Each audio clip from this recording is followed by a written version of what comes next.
வணக்கம் அனுகிரகம் தமிழ் சேனல் நேர்களே, நான் உங்கள் அன்பான சயின்டிபிக் வேதிக் அஸ்ட்ராலஜர் அஸ்ட்ரோலஜி பேசுகிறேன். நல்லது நினைப்போம், நல்லதே நடக்கும். இந்த வீடியோவில் நம்ம என்ன பார்க்க போறோம்னா 2026 ஜூன் மாதம் வரக்கூடிய குரு பெயர்ச்சி தனுசு ராசிக்காரர்களுக்கு எத்தகைய ஒரு பலாபலன்கள் நிறைந்த ஒரு ஆண்டாக ஜூன் 2026 அடுத்து வரக்கூடிய ஜூன் 2027 வரைக்கும் அந்த 13 மாதங்கள் தனுசு ராசிக்காரர்களுக்கு எத்தகைய ஒரு காலகட்டமாக இருக்க போகுது. அந்த குரு பெயர்ச்சி மிதுனத்திலிருந்து கடகத்துக்கு வரக்கூடிய அமைப்பு, தனுசு ராசியின் அதிபதியாகிய குரு என்ன ஒரு மாற்றத்தை தனுசு ராசிக்காரர்களுக்கு கொடுக்க போகிறார், மற்ற கிரகங்களா எப்படி இருக்குங்கிறத நம்ம துல்லியமாக சயின்டிபிக் வேதிக் அஸ்ட்ராலஜி முறையில எதையுமே மிகைப்படுத்தாமல் உள்ளது உள்ளவாறு ஒரு கிரகம் ஒரு டிகிரியில இருக்கும் பொழுது ராசிக்கு என்ன வித தாக்கத்தை கொடுக்க போகிறார், எது மாதிரி விஷயங்கள் நம்ம எதிர்பார்க்கலாம், கர்மா எப்படி செயல்பட போகிறதுங்கிறது அறிவியல் சார்ந்த கலையாகிய இந்திய வேத ஜோதிட அடிப்படையிலான ஒளி தத்துவம் மூலமாக சயின்டிபிக் வேதிக் அஸ்ட்ராலஜி முறையில் நம்ம பார்க்குறோம். இப்போ பாருங்க, குரு ஜூன் 2ஆம் தேதி 2026 அப்போ பார்த்தீங்கன்னா மிதுனத்துல இருந்து கடகத்துக்கு மாறுவது ஒரு நல்ல மாற்றத்தை கொடுக்குது. என்ன மாற்றத்தை கொடுக்கும்னா, ராசி அதிபதியே பலமடைகிறார், உச்சமடைகிறார். எங்க உச்சமடைகிறார்? 8ஆம் இடத்துல உச்சமடைகிறார். 8ஆம் இடங்கிற ஒரு மாதிரியான மர்மமான ஒரு இடத்துல உச்சமடைஞ்சு ராசி அதிபதி, அது குருங்கிற சுபகிரகம் நல்ல ஒரு அமைப்பு ஸ்தானபலம் பெறும் பொழுது எது மாதிரி விஷயங்கள் கொடுக்கும் அப்படின்னா, உங்களுக்கு ஃபர்ஸ்ட் ஆஃப் ஆல் லைஃப் ஒரு மாதிரியா 1 இயர் போயிட்டு இருக்கிறத நம்ம கம்ஃபர்ட் ஜோன்ல இருக்கிறத பிரிச்சு விடும். கம்ஃபர்ட் ஜோன்ல நம்ம விலக்கி அடுத்த வரக்கூடிய வாழ்க்கையில வரக்கூடிய நகர்வுகளை நோக்கி நாம திறம்பட தைரியமாக கால் எடுத்து வைக்கக்கூடிய தருணங்களை அமைச்சு கொடுக்கக்கூடிய அமைப்பு தான் தனுசு ராசிக்காரர்களுக்கு. இந்த குரு 8ஆம் இடத்துக்கு போகிறது. நிறைய பேத்துக்கு இடம் மாற்றங்கள் உண்டு, தொழில் மாற்றங்கள் உண்டு, வேலை மாற்றங்கள் உண்டு, வேறு வெளிநாடு போகக்கூடிய அமைப்புகள் இருக்கு. கூட்டு தொழிலா பண்ணவங்களுக்கு கூட்டா சேர்ந்து ஒரு பெரிய லெவல்ல போகக்கூடிய அமைப்புகள் உண்டு. ஷேர் மார்க்கெட், ஸ்டாக் மார்க்கெட்லாம் நம்ம இருக்கிறவங்க இன்னுமே அவங்களுடைய இன்வெஸ்ட்மெண்ட்ஸ்லாம் இன்னும் கொஞ்சம் அதிகமாகி இன்னும் பெரிய லெவலுக்கு போகக்கூடிய அமைப்புகள் உண்டு. சனி 4ஆம் இடத்துல இருந்து ராசியை 10ஆம் பார்வையாக நீடித்து பார்ப்பதனால 2027 மார்ச் வரைக்கும் அந்த 4ஆம் இடத்துல இருக்கக்கூடிய சனி இருக்கிறனால நல்லா விறுவிறுப்பா எப்பவுமே பார்த்தீங்கன்னா அது நடந்துருமோ இது நடந்துருமோன்ட்டு ஏதோ ஒரு எஃபோர்ட் எடுத்துட்டு மனசை ஸ்ட்ரெஸ்ஃபுல்லாகவும் கொஞ்சம் இறுக்கமாகவும் வச்சிருக்கக்கூடிய அமைப்புகள் உண்டு. அதே சமயத்தில் மற்ற கிரகங்கள்லாம் ஓரளவுக்கு நல்ல அமைப்பில் இருக்கிறதுனால குரு பயிற்சி அருமையான ஒரு பயிற்சியாக சுப விரயங்கள், முதலீடுகள், ஒரு இடத்த கொடுத்து இன்னொரு இடம் வாங்குறது, ஒரு வண்டியை கொடுத்து இன்னொரு புது வண்டியை வாங்குறது, வாழ்வாதாரத்தை அதிகப்படுத்திக்கிறது, நம்ம யோசிச்சு கொண்டே இருந்த ஒரு வருஷத்துல இருக்கக்கூடிய அமைப்புகள் எல்லாம் டக்குன்னு முடிவெடுத்து மேல் படிப்பு படிக்கிறதுக்காக விசா வாங்கி போகிறது, வெளிமாநிலத்துல போய் மேல் படிப்பு படிக்கிறது,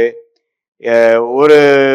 சரியில்லாத ஒரு வீட்டில இருந்து இன்னொரு நல்ல ஒரு வீடு உள்ள அமைப்புக்கு நம்ம மாறுறது, அரசு உத்தியோகத்தில் இருக்கிறவங்க ப்ரொமோஷன் ஆகி டிரான்ஸ்ஃபர் ஆகுறது, இது மாதிரி பல விஷயங்கள் நல்ல ஒரு மாற்றத்தை ஸ்டாக்னண்டா ஒரு மாதிரியா கிணத்துல போட்ட கல் மாதிரி இருந்த கடந்த ஒரு வருடமாக கம்ஃபோர்ட் ஜோன்ல குளிர் காய்ந்து கொண்டிருந்த தனுசு ராசிக்காரர்கள், மாணவர்களா இருந்தாலும் சரி, நடுத்தர வயதினராக இருந்தாலும் சரி, இளவட்டக்காரங்களா இருந்தாலும் சரி, முதியோர்கள் சீனியர் சிட்டிசனா இருந்தாலும் சரி, அடுத்த என்ன செய்யலாம், அடுத்தது நம்ம எதை நோக்கி போனாதான் அடுத்த கட்ட படிநிலைக்கு வாழ்க்கையை நகர்த்த முடியும் அப்படிங்கிற ஒரு அமைப்பை கால் எடுத்து வைத்து அதுக்கு வேணுங்கிற அமைப்புகள், அதுக்கு வேணுங்கிற சந்தர்ப்பங்கள், வாழ்க்கை சூழல்களும் அமைந்து நமக்கு பொதுவா ஒரே வார்த்தையில சொல்லணும்னா next level of changes in life போதும்,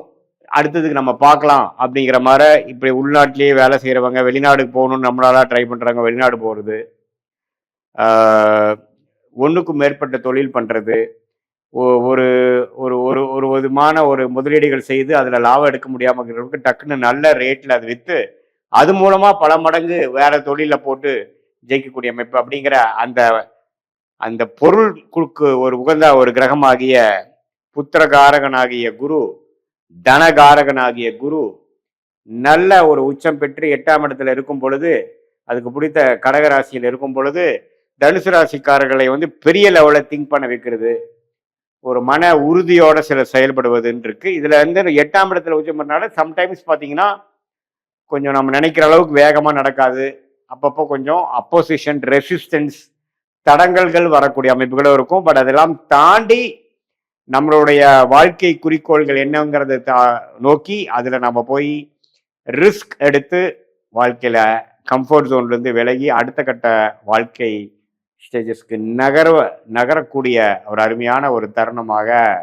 எடுத்துக்கலாம். இதுல வந்து நவம்பர், டிசம்பர், ஜனவரி இந்த வருடத்தின் கடைசி 2 மாதமும் ஜனவரி மாதம் 2027 பார்த்தீங்கன்னா குரு சிம்மத்துக்கே வர்றதுனால 9ஆம் இடத்துக்கு வந்து ராசியை பார்க்குறார். அந்த டைம் பார்த்தீங்கன்னா ஓரளவுக்கு செய்த முயற்சி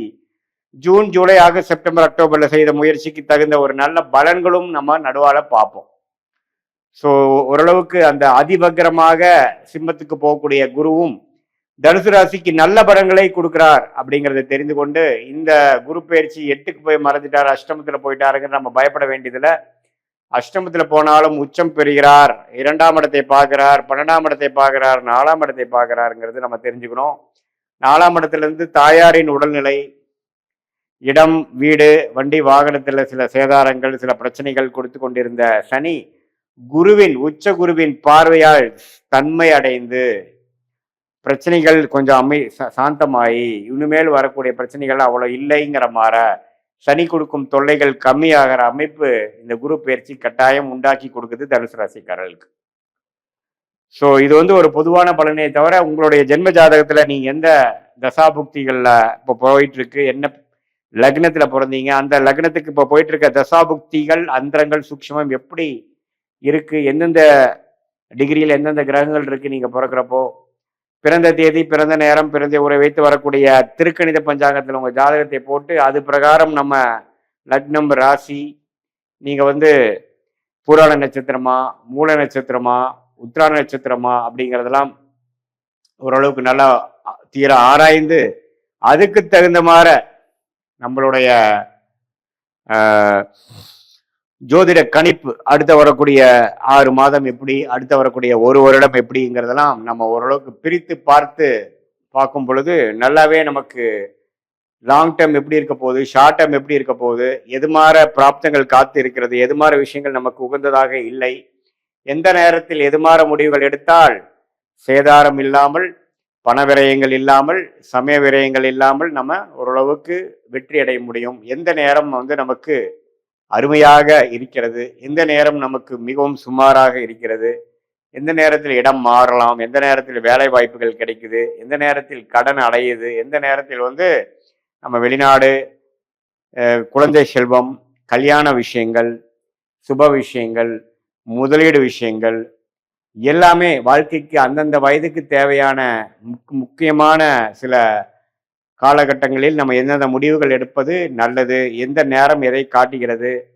எப்படி நம்ம வந்து பிரச்சனைகளிலிருந்து மீண்டு ஓரளவுக்கு ஒளிமயமான தெளிவு பொருந்திய ஒரு வாழ்க்கையை நோக்கி நம்ம எப்படி போகிறது, அதுக்கு வந்து சயின்டிஃபிக் வேதிக் அஸ்ட்ராலஜி நம்மளுடைய ஜாதகம் எந்த மாதிரி ஒரு அமைப்பு நமக்கு சொல்லுது அப்படிங்கிறதை துல்லியமாக பார்த்து அது மூலமாக நாங்கள் பலன் பெற்று வாழ்க்கையில் வெற்றி பெற முடியும் என்று சொல்ல விரும்புகிறேன். மீண்டும் மற்றொரு காணொளியில் சந்திப்போம். நன்றி, வணக்கம்.